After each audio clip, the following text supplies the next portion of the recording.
Have you ever felt that shift, that subtle, almost unbelievable shift where the person who once pulled away at the slightest sign of emotional intensity suddenly stays? The one who used to go quiet during conflict now lingers in the conversation. The one who guarded their independence like a fortress now starts asking about your day with genuine curiosity.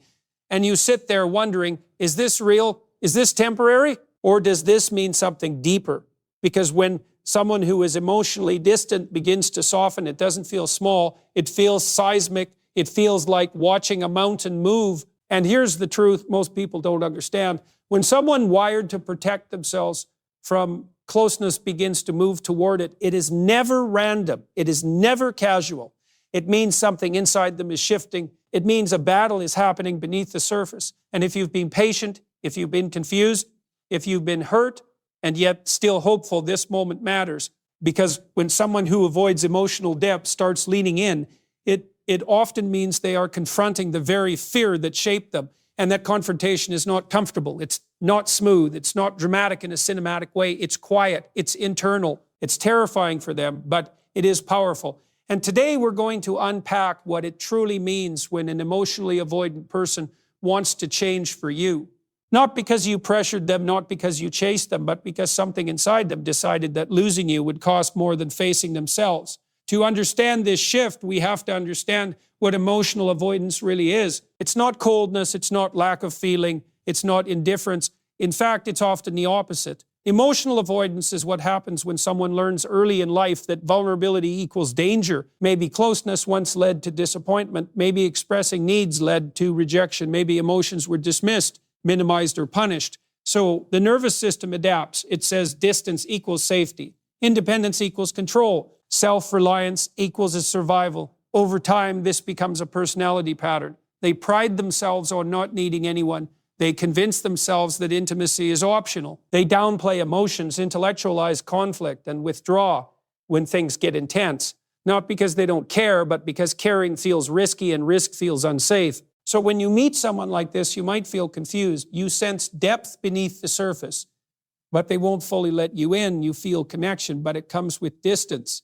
You feel warmth, but it's inconsistent. And if you've loved someone like this, you know the push and pull can feel exhausting. But here's what most people miss. Avoidance is a protective strategy. It's armor. And armor only exists when there has been something to defend against. Now, here's where it gets interesting. Real change for someone like this does not come from pressure. It does not come from ultimatums. It does not come from begging, chasing, or proving your worth. In fact, those things often reinforce their instinct to retreat. Growth for someone who avoids emotional closeness happens when they voluntarily choose responsibility over comfort. When they look at the relationship and think this matters enough for me to confront what I've been running from. That's not small. That's not casual. That's a profound internal decision. Because staying present when your instinct is to withdraw feels like walking into fire. Opening up when your habit is to shut down feels like stepping off a cliff. Admitting you need someone when you've built your identity around independence feels like surrender. So if you begin to see them wrestling with themselves, understand what you're witnessing. You're not seeing perfection. You're seeing courage. And courage, especially in someone who avoids intimacy, often shows up quietly. You might notice the first signs in subtle ways. They don't disappear as quickly after disagreement. They text back even when the conversation feels heavy. They ask a follow-up question instead of changing the subject. They stay on the phone a little longer. They initiate plans instead of waiting for you to do it. These are small behaviors on the surface, but internally they are massive. Because for someone wired to self-protect, leaning in feels unnatural. It feels unsafe. It triggers old fears. And yet, they're doing it anyway. That's not accidental. That's intentional. And intention is where change begins. You have to understand, people who avoid emotional closeness are deeply sensitive to feeling overwhelmed. They fear losing themselves in relationships. They fear dependency. They fear being needed too much. So when they start choosing presence over escape, it means they are reevaluating those fears. It means they are questioning the narrative that closeness equals danger. And that kind of internal questioning only happens when something feels worth preserving. One of the most telling signs of real change is when they begin admitting fault. This is huge because defensiveness has often been their shield. When conflict arises, their instinct may have been to rationalize, minimize, or detach. But if you hear them say, I handled that wrong, or I see how that hurt you without you dragging it out of them, that is not weakness, that is growth. Accountability requires vulnerability. It requires facing the possibility that you contributed to pain. And for someone who protects themselves by staying emotionally distant, that's terrifying. Admitting fault means opening the door to emotional intimacy. It means lowering the shield. And when they do that voluntarily, it signals that they care more about the relationship than about maintaining their defensive posture. That's powerful. That's not performative. That's internal restructuring. You may also notice that they begin to tolerate discomfort instead of escaping it. Before, tension might have meant silence. Now, tension leads to conversation. Before, emotional intensity meant distance. Now it means effort. They might stumble over their words. They might struggle to articulate feelings. They might need pauses. But they're trying, and trying for someone who is used to retreating is a monumental step. Change is rarely dramatic. It's not a personality transplant overnight. It's incremental. It's choosing to stay in one hard conversation, then another. It's resisting the urge to withdraw. It's catching themselves mid-shutdown and deciding to lean back in. And if you're paying attention, you'll see it. You'll feel it. It won't be loud. It will be steady. Another sign that something deeper is happening is when they begin sharing their inner world. Not surface-level facts, not casual stories, but the stuff underneath. Childhood experiences, past disappointments, the moments that shape their fear of closeness. When there's someone who avoids vulnerability, starts revealing the roots of their patterns, that's trust. That's them saying, without saying it directly, I want you to understand me. And understanding requires exposure. It requires letting someone see the parts you usually hide. For someone emotionally guarded, that exposure feels raw. It feels risky. But if they are choosing to take that risk, it means they see you as safe enough, valuable enough, important enough to let you in. And that decision is never taken lightly. Here's the deeper layer, though. When an avoidant wants to change for you, it's not Jews about the relationship. It's about identity. They have built their sense of self around independence, around not needing too much, around being the stable, controlled one. So when they start embracing emotional closeness, they are rewriting part of who they believe they are. They are stepping into responsibility for their impact, responsibility for their patterns, responsibility for the health of the relationship, and responsibility is heavy. But it's also transformative because growth doesn't happen when someone is forced. It happens when they choose meaning over comfort, when they decide that long-term connection matters more than short-term relief. If you've been loving someone like this, you might feel cautious. You might think, is this just temporary? Are they afraid of losing me? And that's a valid fear. But here's the difference between panic and transformation. Panic is loud and frantic. It's sudden overcompensation. It's dramatic promises. Transformation is steady. It's consistent effort. It's small, repeated choices that align over time. So don't just listen to words. Watch patterns. Watch whether they continue showing up when it's inconvenient. Watch whether they maintain presence when conflict resurfaces. Watch whether they initiate emotional connection without being prompted. That consistency is the real indicator. At the end of the day, when someone who once ran from closeness begins moving toward it, it means they are confronting something inside themselves. It means they have recognized that avoiding vulnerability may protect them from pain, but it also keeps them from depth. And depth is where love lives. So if you're seeing these signs, understand what you're witnessing. You're not just seeing someone change behavior. You're seeing someone wrestle with fear. You're seeing someone choose growth over habit. You're seeing someone that.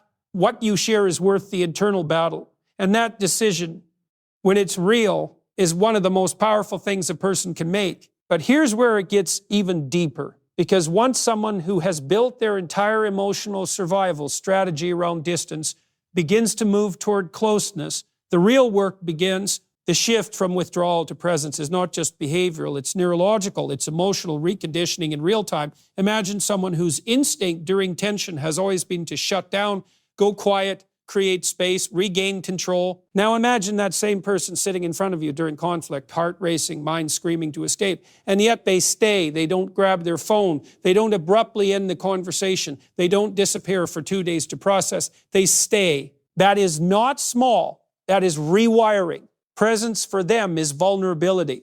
Presence means allowing themselves to be seen in discomfort.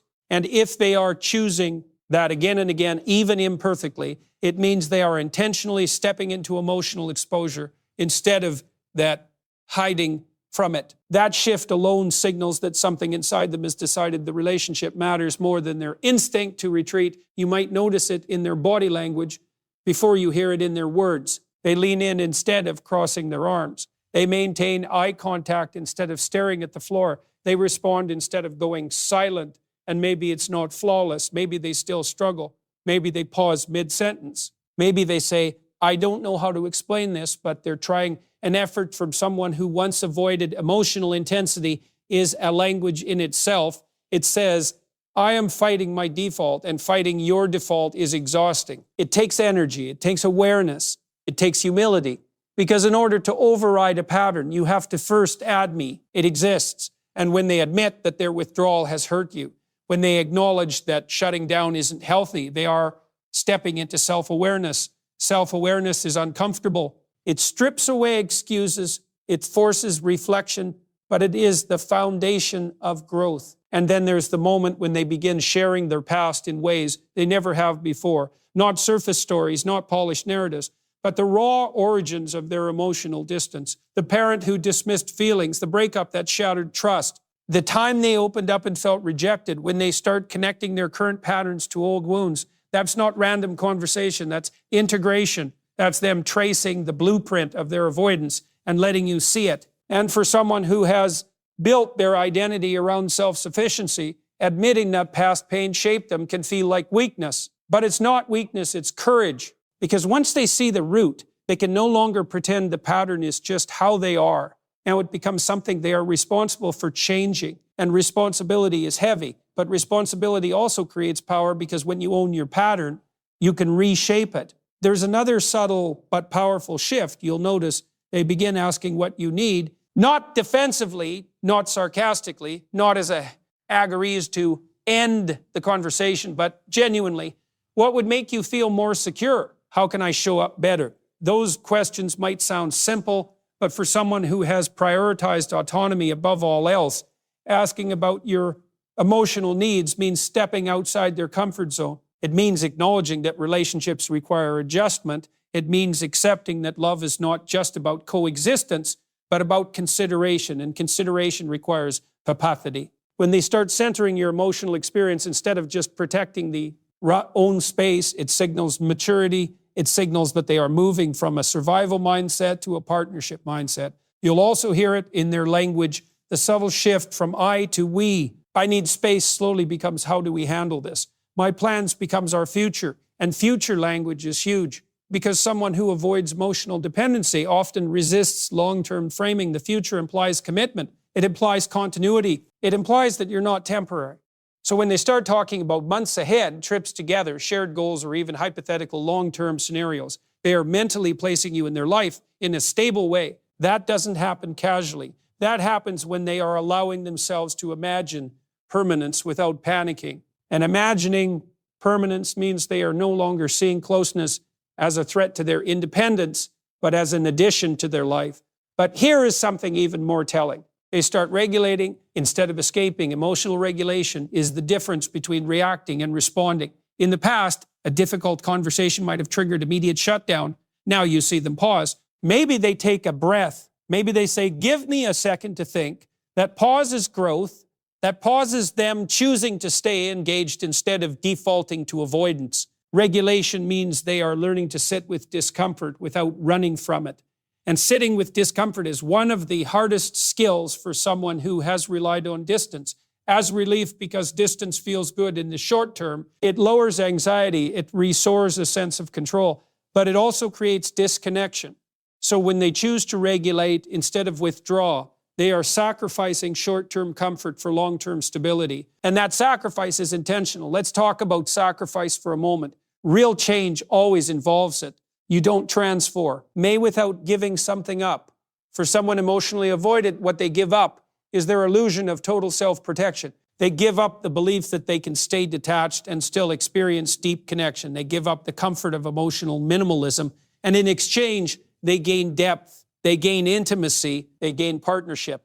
But that exchange is scary because it requires trust. It requires faith that closeness will not destroy them. So if they are willingly making that exchange, it means they see the relationship as meaningful enough to justify the risk, and meaning is the only thing powerful enough to override fear. Consistency then becomes the ultimate proof. Anyone can show effort for a week. Anyone can panic change when they sense loss. But consistency over time, that's transformation. When they keep showing up, when they keep initiating conversations, when they keep choosing vulnerability even after the immediate crisis has passed, that's when you know it's not fear-based. That's when you know it's value-based. Because fear-driven effort fades once security returns, but value-driven change continues even when things are calm. Watch what happens when there is no argument, no tension, no threat of breakup. Do they still check in emotionally? Do they still ask about your feelings? Do they still invest? If yes, that's internal change. And here's something deeply intimate. They allow you to see them struggle. They stop pretending they have it all together. They admit when they feel overwhelmed. They confess when they're scared of messing things up. That transparency is monumental because the avoidant persona is often built on composure, on control, on appearing unaffected.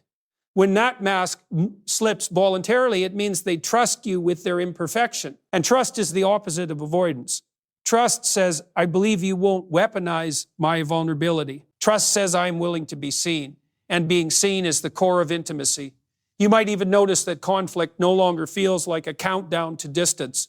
Before every disagreement might have carried the unspoken fear that they would disappear. Now, disagreements feel contained, resolvable, temporary. They don't escalate into emotional exile. They don't result in days of silence. They stay engaged. They circle back. They repair. Repair is huge because repair requires emotional availability after rupture. It requires humility. It requires care. And if they are prioritizing repair instead of escape, it means they are invested in stability. And then there's one of the clearest indicators of all. They initiate emotional conversations. Not just logistical talks, not just casual updates, but real emotional check-ins. How are we doing? Is there anything you've been holding in? When they bring those topics up without being prompted, it means emotional depth is no longer something they're tolerating just for you. It's something they are beginning to value for themselves, and that's when change becomes sustainable, because sustainable change is not about performing to keep someone. It's about evolving because you recognize the necessity of growth. At this stage, you may feel a mixture of relief and fear. Relief because you finally see the effort you've hoped for. Fear because you don't want to trust it too quickly, and that's understandable. But here's the balance. Acknowledge the growth without abandoning your standards. Support the change without rushing the process. Let consistency build your trust. Because real transformation is not proven in grand gestures. It's proven in repeated presence, in steady accountability, in small but persistent acts of emotional availability. When someone who once ran from intimacy begins choosing it consciously, repeatedly, and without coercio, and it means they are rewriting their internal script. They are no longer asking, how do I protect myself from closeness? They are asking, how do I build something meaningful?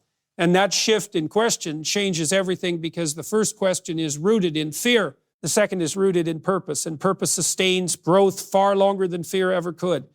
But now we reach the part most people misunderstand, because when someone who has been emotionally distant begins to change, there's always a question hanging in the air. Is this real transformation, or is this temporary effort driven by the fear of losing me? That distinction matters more than anything, because temporary effort is reactive. It's temporary effort is reactive. It's sparked by panic. It shows up intensely when there's a threat and fades when stability returns. Real change, on the other hand, is proactive. It doesn't just respond to crisis. It restructures identity, and the only way to tell the difference is time, consistency, and depth. Temporary effort looks like grand promises made in emotional moments. It sounds like, I'll never do that again, or I'll be different. I swear, spoken with urgency, but without a clear understanding of what actually needs to change. It's dramatic. It's emotional. It feels good in the moment, but it lacks structure. Real change sounds different. It sounds like I've realized I shut down when I feel criticized. I want to work on staying present instead of withdrawing. It's specific. It's reflective.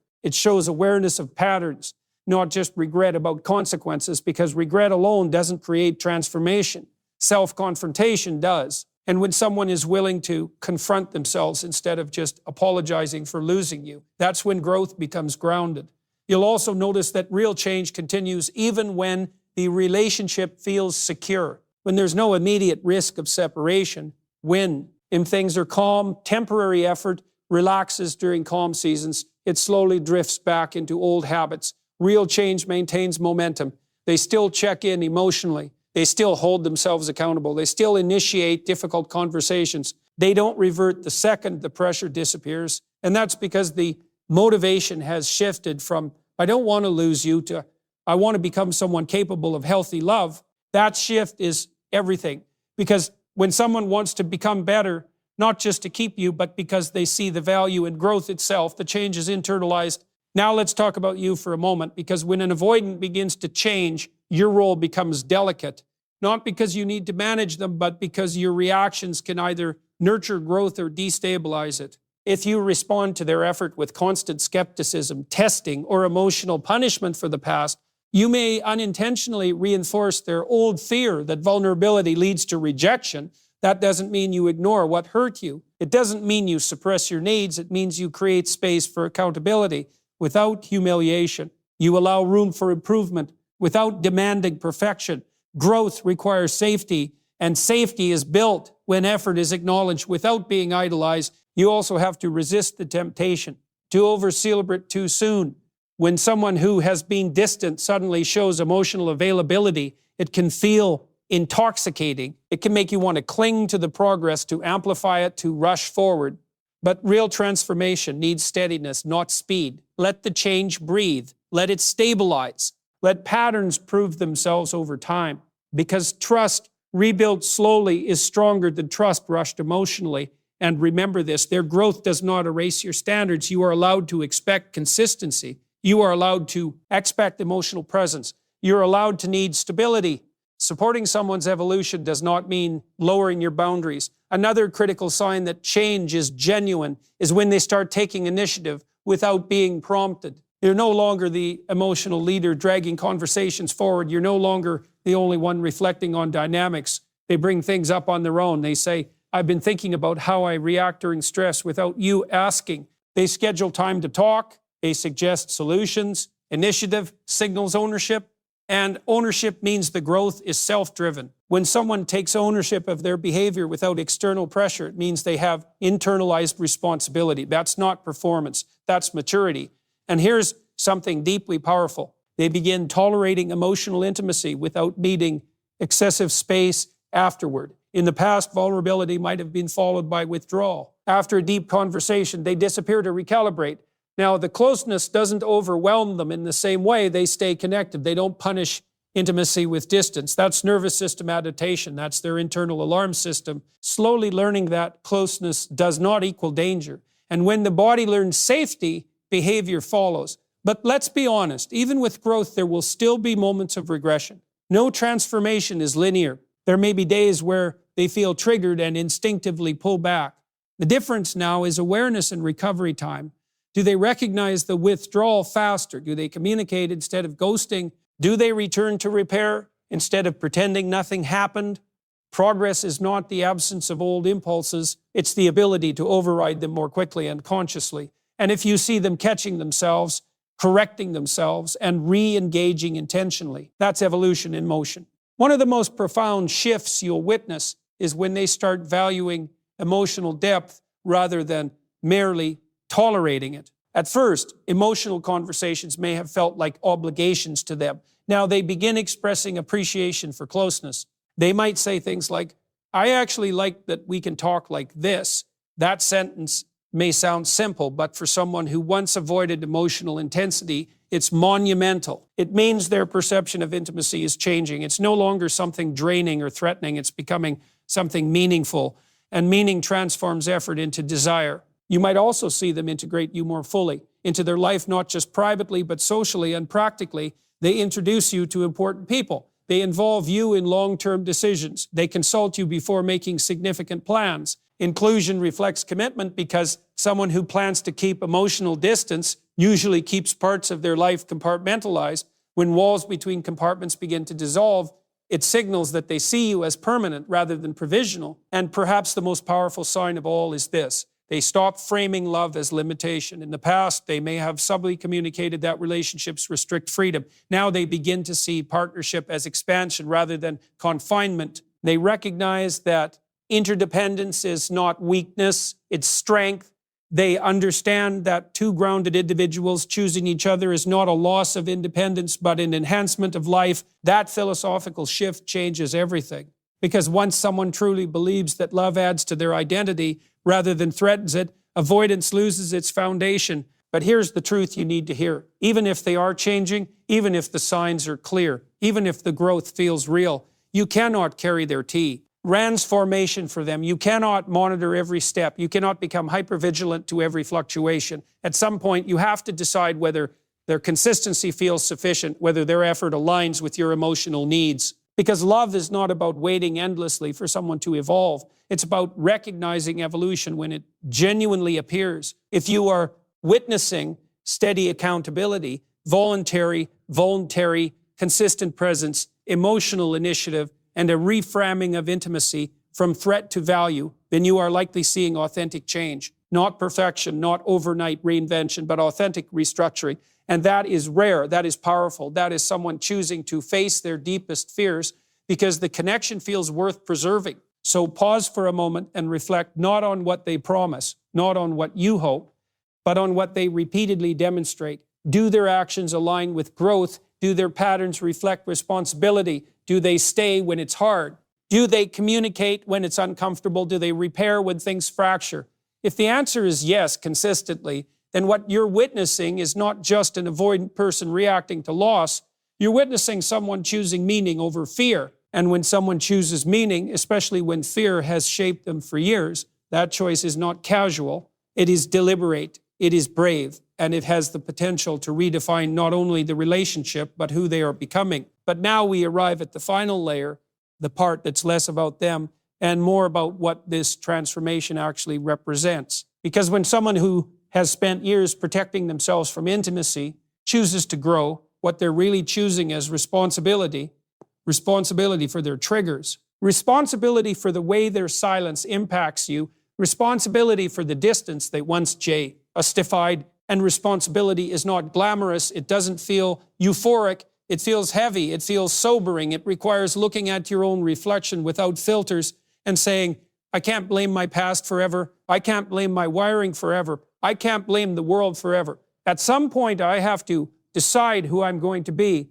When they step into that mindset, they're no longer operating from instinct alone. They're operating from intention. And intention changes the entire trajectory of a relationship, because a person who is intentional about growth does not drift back into avoidance unconsciously. They catch themselves, they pause, they recalibrate, they apologize faster, they communicate sooner, they understand that love is not sustained by feelings alone, but by disciplined action. Real emotional maturity isn't about suddenly becoming hyper-expressive or overly blandity. It's about choosing to act in alignment with the relationship, even when it's uncomfortable. It's about staying consistent when old habits whisper that retreat would be easier. And if they are choosing that consistently, you are not witnessing surface-level adjustment. You are witnessing character development. But let's go even deeper. When an avoidant chooses to change for you, it's not because you forced them to. It's because at some point they looked at the possibility of losing you and realized that protecting themselves from vulnerability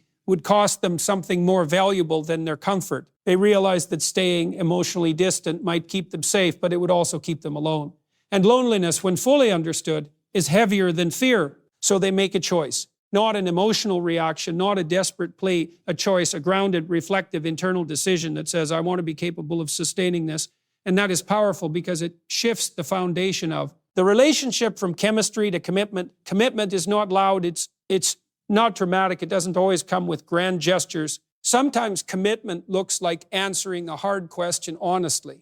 Sometimes it looks like staying in a tense conversation instead of shutting down. Sometimes it looks like sending that message when their instinct says, wait, commitment is built in micro decisions.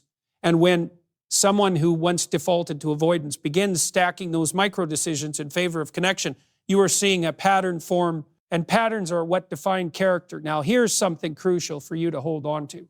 You are not responsible for fixing anyone. You are not responsible for teaching someone how to love. You're not responsible for carrying the emotional weight of their past. If they are changing, it is because they decided to confront themselves. You may have inspired it, you may have created a safe space that encouraged it, but ultimately they chose B. And that distinction matters because it protects you from overfunctioning in the relationship. Support their growth, yes. Encourage it, yes, but do not become the architect of it.